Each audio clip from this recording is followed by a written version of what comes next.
এই নির্বাচন কমিশন তার যে প্রস্তুতি আছে তাতে 3 মাসের ভেতরেই তার পক্ষে নির্বাচন করা সম্ভব। এই রাষ্ট্র সংবিধান সংস্কার করে আর সমাধান করা যাবে না, এর আমূল পরিবর্তন দরকার।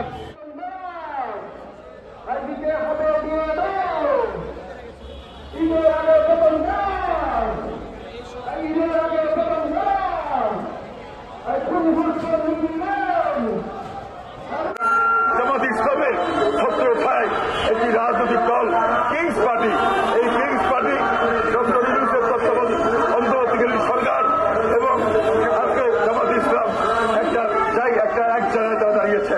আমরা তার বিরুদ্ধে বামপন্থীরা দেশের জনগণকে নিয়ে আগামী দিনে লড়াই সংগ্রাম করব এবং ধর্ষণ, নারী নির্যাতন, শ্রমিকদের ন্যায্য মজুরির দাবিতে যে আন্দোলন, সব ভাইদের বিরুদ্ধে আন্দোলনে আসুন দেশবাসী আমরা ঐক্যবদ্ধ হই এদেশে একটি সরকার সহ জাতীয় সুনির্দিষ্ট নির্বাচনের রোডম্যাপ ঘোষণায় এই অন্তর্বর্তী সরকারকে বাধ্য করি। এই 53 বছরে প্রমাণ হয়েছে এই রাষ্ট্র সংবিধান সংস্কার করে আর সমাধান করা যাবে না, এর আমূল পরিবর্তন দরকার। সেই পরিবর্তন জনগণের লড়াই সংগ্রামের ভেতর দিয়ে হবে। বামপন্থীরা যেহেতু এই কথা বলে, ফলে বামপন্থীদেরকে টার্গেট করতে হবে। আমরা দেখেছি শেখ হাসিনা তার বিরোধী আন্দোলনকে জামাত শিবির টার্গেট করে দিয়ে ট্যাগ লাগিয়েছে। একই ফ্যাসিবাদী কৌশল বর্তমান সরকারও নিয়েছে। আমরা এই অপরাজনীতির তীব্র বিরোধিতা করছি এবং এই সরকারের যে ব্যর্থতা, সেই ব্যর্থতার কারণে, জানমালের নিরাপত্তা না দিতে পারার কারণে, লুটেরাদের নিয়ন্ত্রণ করতে না পারার কারণে এই সরকারের ক্ষমতায় থাকার নৈতিক অধিকার নেই। একটি সংস্কার করার সুযোগ আছে, তা নির্বাচন কমিশনও করতে পারে, যে কিভাবে নির্বাচনে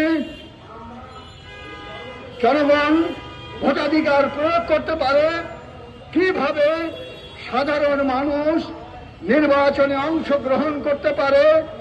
ওই জামানতের টাকার প্রশ্ন, ওই শ্রমিক কৃষকের প্রতিনিধিত্বের প্রশ্ন, কিভাবে পার্লামেন্ট জনগণের পার্লামেন্ট হবে, সেই প্রশ্নে প্রয়োজনীয় সংস্কার করে এই নির্বাচন কমিশন তার যে প্রস্তুতি আছে তাতে 3 মাসের ভেতরেই তার পক্ষে নির্বাচন করা সম্ভব। আমরা সরকারকে বলতে চাই, কালক্ষেপ না করে এই মুহূর্তে দেশের অস্থিতিশীল পরিস্থিতির হাত থেকে রক্ষা পাওয়ার জন্য ন্যূনতম গণতান্ত্রিক প্রক্রিয়া চালু করার জন্য নির্বাচনের রোডম্যাপ ঘোষণা করা হোক। এবং সরকারকে বলতে চাই, ফিলিস্তিন বাংলাদেশের বন্ধু রাষ্ট্র। বাংলাদেশ এর জন্মের পর থেকে আমরা ফিলিস্তিনি জনগণের পাশে।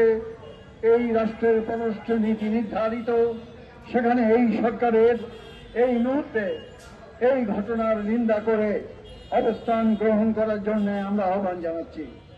সংগ্রামী বন্ধুগণ, আমাদের এই সমাবেশ সারা দেশে চলছে। আমরা লক্ষ্য করেছি ধর্ষণের বিরুদ্ধে আসিয়ার নৃশংস ধর্ষণ করে হত্যা করার পরপরই সারা দেশের নারী, পুরুষ, ছাত্র ছাত্রী, গ্রাম শহর এক গণজাগরণ সৃষ্টি হয়েছে। তার প্রতিবাদে বিক্ষোভে মানুষ সামিল হয়েছেন। সেই সময়েই আমাদের দেশের এই আন্দোলনকে দিগ্ভ্রান্ত করার জন্য সরকারের পৃষ্ঠপোষকতায় একদল এটাকে আওয়ামী ট্যাগ লাগিয়ে মানুষকে ভিন্ন দৃষ্টি ভেতরে নিক্ষিপ্ত করতে চাইছে।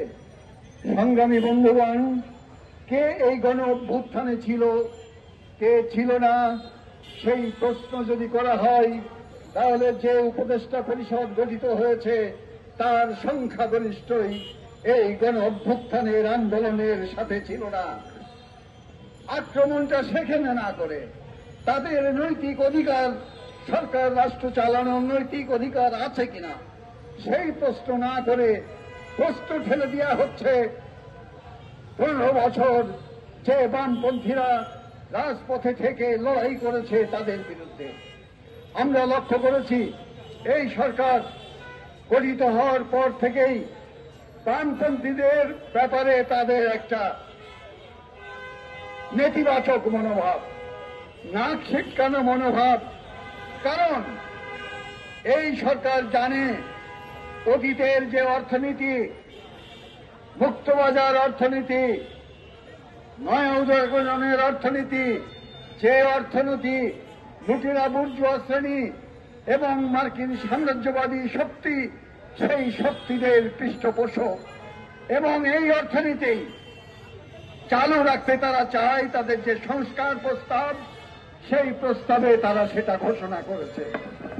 ফলে এই অর্থনীতির বিরুদ্ধে, জনগণের লুণ্ঠনের বিরুদ্ধে, লুটপাটের বিরুদ্ধে, বিদেশে অর্থ পাচারকারীদের বিরুদ্ধে এবং এখন যারা লুটপাটকারী তাদের পক্ষ নেওয়ার জন্যই বামপন্থীদেরকে তারা প্রধান শত্রু হিসাবে চিহ্নিত করেছে।